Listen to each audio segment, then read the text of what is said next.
Did you know that May is not only my theme month for monster-related games, but also my birth month and the Snekiversary of the channel? I know, that's a lot to take in. That said, this will be the 6th year of me snecking it up, and I still can't get a consistent or timely upload schedule to save my life. And we have come a long way. Kind of.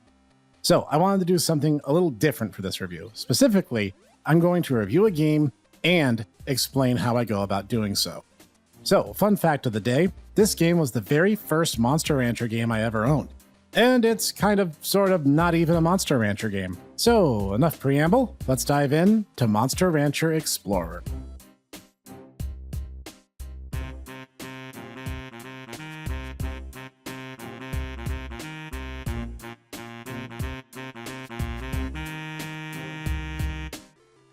Greetings everyone, I am the Hipster Snek, and today we will be looking at the Game Boy Color Tecmo title, Monster Rancher Explorer.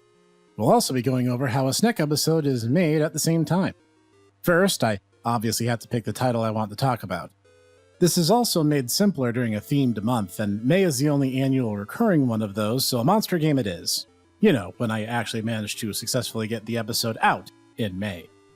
I play the game and record the footage first, 90% of the time, to make sure my knowledge of the game is fresh and up to date. I've ended up saying stuff in a couple reviews here and there that ended up not being true upon revisiting the game, so this part is largely non-negotiable. What can you do? I'm just one Snek. And I'm also the only one who does anything as far as the scripting portion of the video goes, thus I'm the only one who can fix my mistakes. Once I do this, however, I will usually lead with a cold open, where I talk about the relevancy of the topic and lead into my intro. In the past, I used Cog's Snek Jazz song as my jingle, and in recent years I used the Lone Ranger's instrumental Snek Rap from the 2022 April Fool's episode. And then I get into the body of the review, which is where we are now. At this point, I introduce the game and give just the facts. Usually the companies responsible for it, the release window, hardware it was released on, and other various trivia to give everyone some idea of what it is we're talking about, all punctuated with a brief plot synopsis of the game. For example, I might start with something like, released in 2000, ow, that hurt my old man hip. This game was a reskinned version of a previous Tecmo title, Solomon's Key, which had multiple ports on other consoles, including the Sega Master System and the NES. However, this one has a coat of Monster Rancher themed paint over it, and some new mechanics added on in order to make it stand out. We learned that Cox, an old man that you can meet in Monster Rancher Battle Cards GB, was once a young man, and he went to Mount Sekitoba in order to write his final thesis paper, and presumably get obscenely rich along the way. Thus, after a small bit of info dumping from the local townspeople, Cox begins his journey up the mysterious White Tower. At this point, I usually take a step back and talk about graphics and audio here. I feel like this is probably the least important information in the totality of the review, so I try to condense a bit and not harp on this too much, unless the particular style is readily tied to the gameplay experience. On the whole, I find that a particular art direction is more important than bleeding-edge graphical capabilities, and that audio that is consistently solid is more vital than, say, celebrity voiceovers. So I might go into this phase of the script by saying something like, on the whole, it looks good. While I'm not the type to be nostalgic for the GBC era of graphics, the overall display is bright, colorful, and the town segments shockingly high resolution for its time. It's clear a lot of care and love was put into making the characters who appear on screen look kind of like the style of portrait seen in Monster Ranchers 1 and 2. While in the tower, where the core gameplay loop happens, the sprites are simple but colorful. They're detailed enough that you know what you're looking at. Interestingly enough, this game came out between Monster Ranchers 2 and 3, so the overall art style of the game is kind of a mishmash of both. The gel monsters are just circular blob things akin to how they're shaped in 3, but retain a sort of transparency insofar as you can see their red cores within, more like you could in 1 and 2. And the sprite work is really good, and very smooth animations on the things that actually move. Some of the wild monsters, like Hinger, don't really do much but bob left or right and don't have attack animations to their name, but many, like Naga or Joker, do. And I have to say, even if they're short animations, they're really well done. The bosses, obviously, have the most time and care put into their sprite work, given that they're all huge. The first in the game is an arrowhead monster hurling spikes down at you from above, and it's clear a lot of attention to detail was placed in making these encounters as cool as possible. At this point, I usually shift to talking about the game's audio. If there's any kind of special vocal performances, music, or sound effects that are standouts, this is where I'm going to talk about them. Speaking of vocal performances, I also record all my own stuff. I use a Shure SM7B cardioid dynamic mic on a generic stand, connected to a Cloud Microphone Cloudlifter CL1 mic activator, which I swear I know what half those words mean. Those feed into a Focusrite Solo input audio interface, which is connected to my potato of a PC. This has been my audio setup for these major reviews since summer of 2020, which sharp-eared people might have noticed is when the overall audio quality really got a big step up. I don't use this configuration for Let's Plays, however, as I use a headset for those, on account the mic is pretty big and I need to see the whole screen most of the time. That said, the game's audio is really good. The music in particular is very catchy, taking elements of the PS1-era Monster Rancher game's marching music combined with a faster tempo and a touch of rock to give the levels a little more energy. And since this is all rendered in crisp, glorious 8 bits of musical processing power, it has a certain digitized quality that I struggle to articulate. I might say tinny, but in a fun way. It's really good is what I'm trying to get at, with catchy earworm of a soundtrack.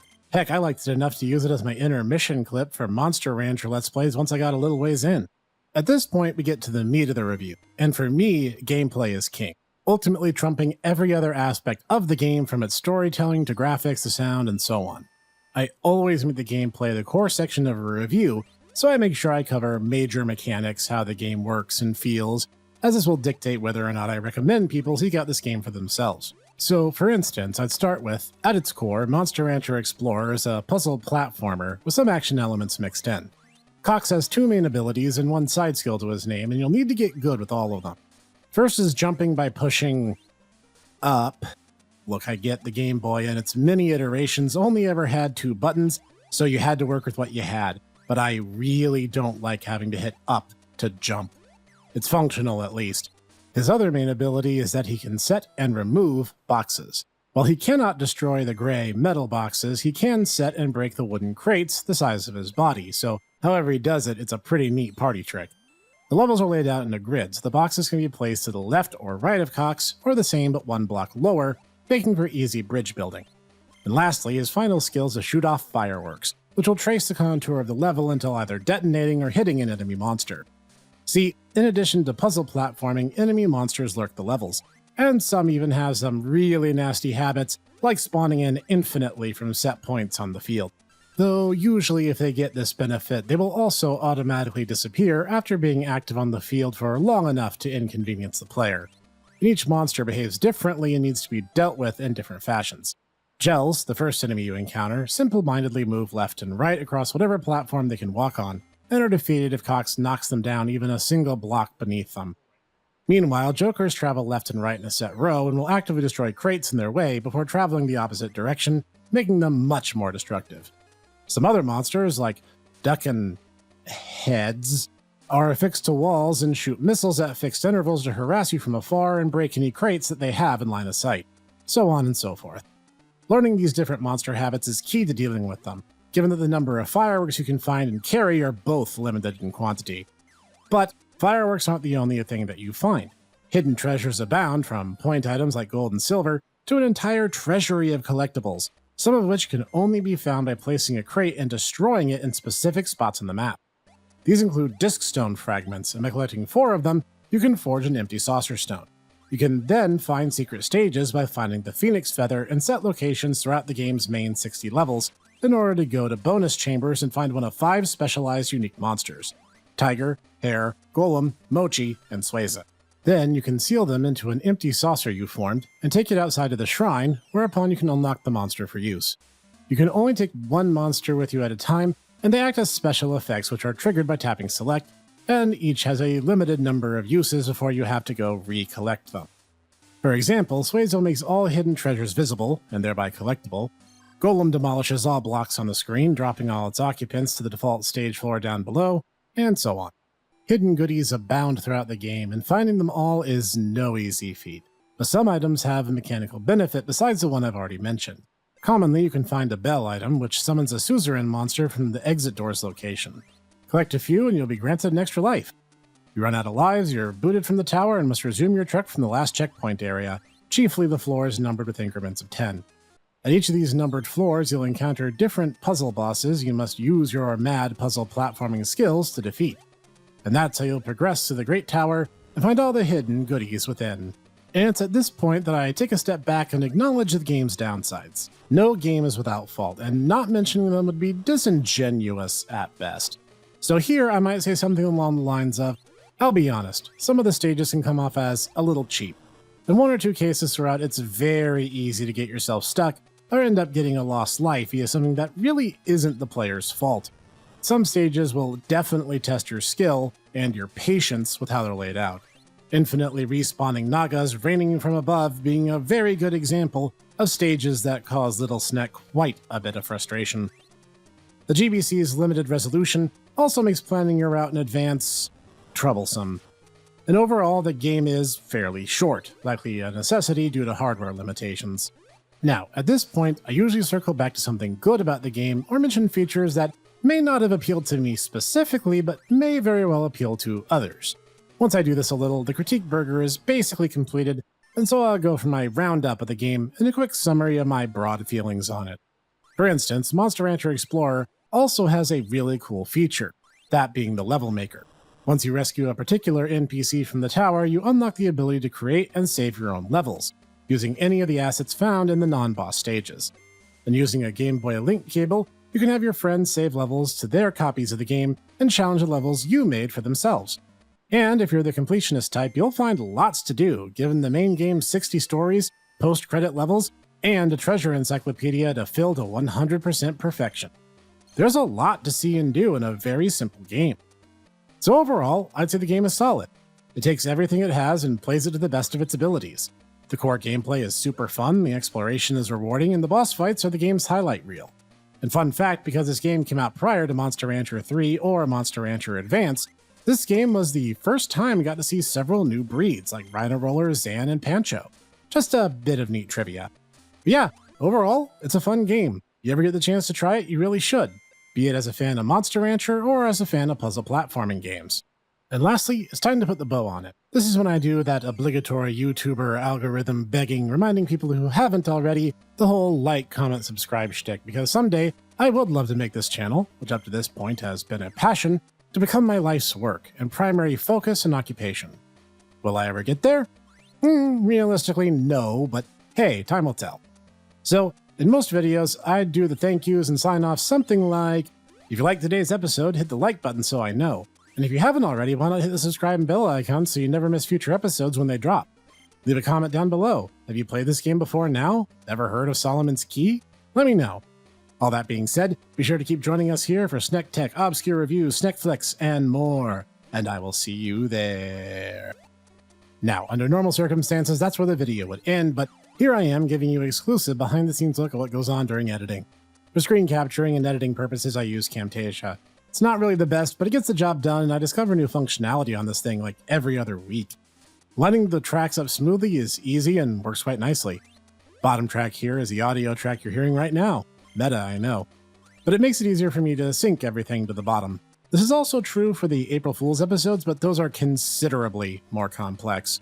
Leave a comment down below if you'd want to see a whole video with me talking about the mechanics behind that. The project file sizes are gigantic in this godforsaken wasteland I call home, but thankfully the final MP4, which doesn't have the individual layers, is much more manageable. Anyway, I take this time to cut out bits of the recording that are not interesting or related to the stuff that I'm talking about. And if I make some kind of really dumb flub that makes it into the final cut, it's too late at this point. COG works hard for me, so I'm not going to send back more work because I couldn't get it right the first time. So it's likely to be cut if that ends up being the case, or at least a text reminder on screen like the one you're probably seeing now as matter of example. Any editing wizardry is just done within Camtasia for simplicity's sake. The toolset is good enough for what I do, though I do wish I had more freedom for the sake of animation in the more complex bits. All that is to say, this is when I sync the audio track to what you see on screen. This process can be complex, but varies a bit depending on game or how specific and long-winded I end up in the script proper. Today's example isn't bad since I deliberately wrote it to be as painless as possible, and to keep this from not being in half an hour long.